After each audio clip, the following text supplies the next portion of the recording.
Embeera General Edward Karekyezi Kaihura emaze nebeera nga ekwasisa General Museveni ennaku bw'atyo ono nasalawo kubeera nga amuddira mu mukwano gwange ampuliriza njagala nnyo omanye gye tuvudde ne General Edward Karekyezi Kaihura ono nga yaliko ssenkagali wa poliisi mu nsi yattu ya Uganda. Kati njagala nkubuulire omusajja ono gye bukedde olunaku olwaliro munnanga ampuliriza osobole okubeera nga omanya nti omuntu wa wansi ojja kusigala nga oli muntu wa wansi. Amateeka mu nsi Uganda gakwatira ddala oyo atayina mumanyi atayina kyali naye abasajja abanene munnanga amateeka ku bo oba oli awo tegakola kisaanidde. Kati wulira ebigambo bibino nga General Edward Karekyezi Kaihura amaze okubeera nga afuna essanyu ono abadde akaabye okumala ebbanga. Jjukira nti ono y'omu ku basajja mu Uganda bajenerali abaateekebwako ennatti oba ziyite envumbo oba abaakubwa ekibaati eggwanga eri Amerika ne Bungereza n'amawanga amalala aga Bulaaya bano nga babateekako nnatti.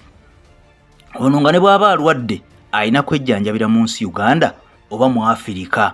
Ono bizinesi ze zonna mu ggwanga Amerika Bungereza wa nga tayinza kusobola kubeera nga addayo kubeera nga akoleyo bizinesi era n'akasente akali mu banka ako nga baakateekako dda envumbo era n'ab'eŋŋanda ze nga tebasobola kusaalimba yadde okulinnya mu mawanga ago kubanga ono kigambibwa nti y'omu ku abo abaalinyirira eddembe ly'abannansi aba Uganda mbu ne badda ne mukati ne beewogoma. Kaakati ono emisango egyo gyamuviiramu ebitukula makayi byazaalira ku nsiko ogenda okakananga amawanga aga Bulaaya gamutaddeko envumbo ne bajenerali banne bangi lisiti nnene nsobola okubeera nga njikuwa naye olwakadde sigenda kugikuwa kati mukwano gwange ampuliza kubanga nze nje basomera muzze mbalaba mubamanyi abatabamanyi tujja kukola lisiti wano mbabawe mubategeere abantu abo abasirikale mu Uganda abaateekebwako ennatti amawanga aga Bulaaya nga tebakyetaaya kebe bizinesi nga tebatawaana ng'ebyabo biggwera wano. Kati wulira amawulire agazze ku General Karekyezi Kaihura kangakuwe naye nze eke master nkwebaza nnyo mukwano gwange atambula naffe webali nnyo butakoowa kubeera ng'otambula naffe ekyo kyokola kyamaanyi nnyo munnange nkwebaza era ne nkusaba nga bulijjo vidiyo yaffe sooka ogiwe like oba kye tuyita ekigalo kati olwo efune mileage buli munnayuganda asobola okubeera nga ategeera kubanga eno ensi ye era n'amawulire gasigala nga gaffe ffenna oba malungi oba mabi tetugasosolamu. Kakati omupya kankusabe n'obwombefu subscribinge ku mukutu gwaffe okoone ku kade kakati waaka yenna gwe tuba tutaddeyo olwajja kubanga takusoba munnanga ampuliza mu ngeri y'emu mukwano gwange ampuliza genda ku YouTube teekamu ekigambo Bugawood Films ojja kubeera nga wirabira firimu emanyiddwa nga Akatuubagiro. Firimu eno ya butundutundu ne ku Top TV kweri ebeerako ssaawa 2 ez'ekiro genda y'ogirabe naye genda ku YouTube gwatasobola kulaba TV genda ku YouTube teekamu Akatuubagiro Bugawood Mr. Victor ajja kubeera nga akuleetera ekipya okirabe sayidi eyo gyekiri Yusuf Kinene big up. Kakati mukwano gwange wuli ebigambo bibino mukwano gwange President Yoweri Kaguta Museveni omukulembeze w'eggwanga Uganda era nga ye commander in chief owa Uganda People's Defence Force amaze okubeera nga akkiriza abanene mu magye abantu 110 babeere nga bawummula amagye munnange nga mu bano mulimu ne General Edward Karekyezi Kaihura agenda kubeera nga awummula amagye. Kakati ate ne ekisinga okubeera nga kikwewunyisa jjukira nti ono yali yateekebwako emisango mu kkooti ey'abantu ba bulijjo ne mu kkooti munnange ey'ekijaasi oba kkooti y'amagye bagite kkooti masho. Ono nga yateekebwako emisango egy'enjawulo era nga gimuvunaanibwa ng'ow'amagye. Kakati kitegeeza nti ono bw'aba awummudde amagye emisango egyo gigenda mugibwako tagenda kuddamu kulinnya mu kkooti y'amagye kubanga ono aba afuuse muntu wa bulijjo. Kati wulira ebigambo bibino okusinziira ku Brigadier Felix Kulaije ono nga ye mwogezi w'amagye aga UPDF omutongole ow'okuntikko yavuddeyo munaku n'eggulu ku Mande kawungeezi n'akakasa ensonga eno ssebo naga nti omukulu agenda kubeera nga awummula amagye. Mwami Museveni yamaze dda okubeera nga akkiriza ng'akikoonamu n'ateekako ne sitampu n'emikono gye gyombi era n'agamba nti ono mu mwezi ogujja ogw'omunana tagenda kubeera nga agusukka nga tanaba kubeera nga awummula amagye. Kakati ono aliko ne bajenerali abalala 11 abagenda okubeera nga bawummula omwezi ogujja bave mu magye munnange. Kaihura amaze okubeera nga akoona emyaka 67 nkugambye nti ono abadde ajja awera ennemba n'emisango okuva omwaka 2010.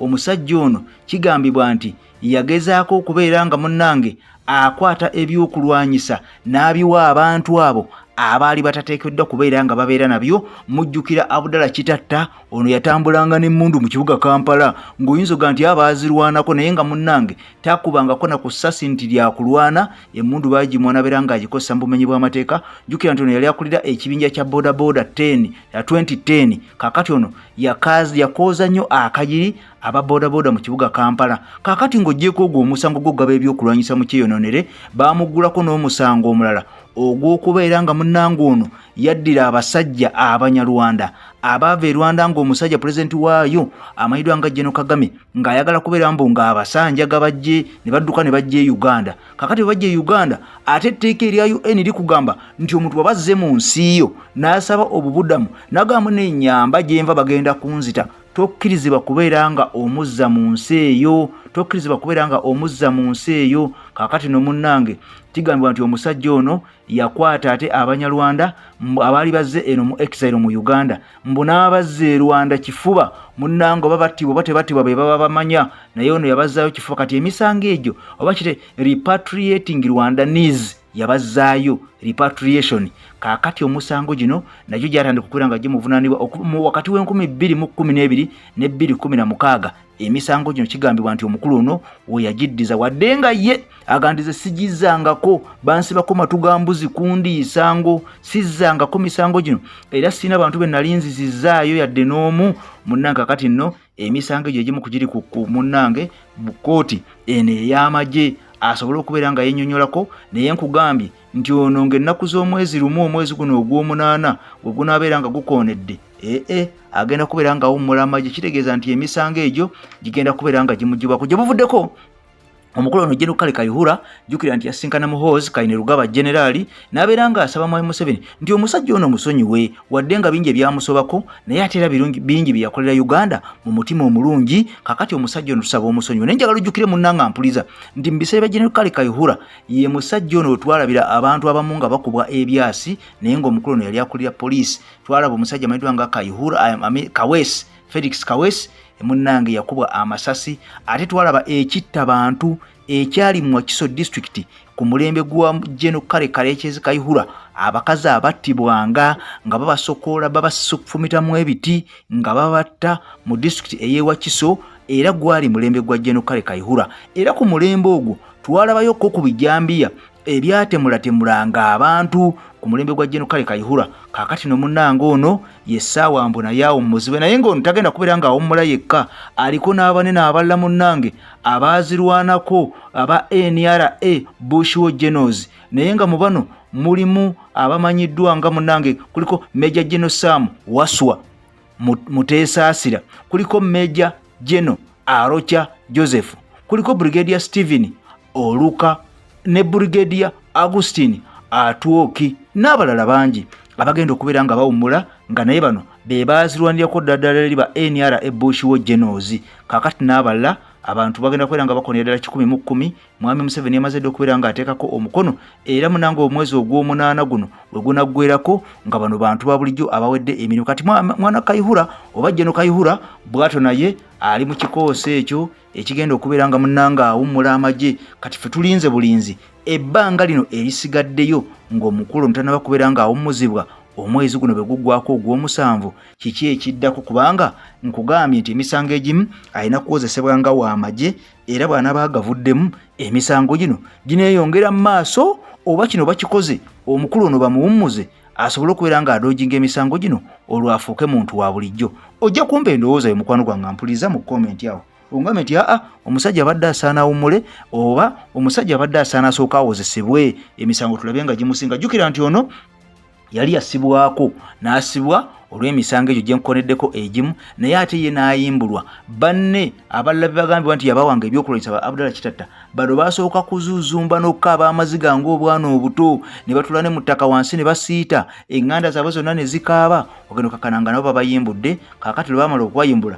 Abdallah Kitatta n'addamu bupya okubeera ng'akangaza naye ng'amaanyi gali ge yalina luli munnange gaakendera. Kati nze AK Master munnange mpuliriza okubeera kukubira tooki mu nsonga ng'ezo zitegeere nti Kayihura kaakati agenda kubeera ng'afuuka muntu wa bulijjo naye nga jjukira ono aliko envumbo olw'okuba nti UN egamba nti ono yakooza abantu akakanja n'eddembe ly'abantu n'abeera ng'alirinnyirira. Kaakati kyekyamusibyako ennatti asobole okubeera nga tava mu ggwanga Uganda ekijja kijje. Mukama Katonda akunkumira takumira mpeera. Bye bye, I sign out for now.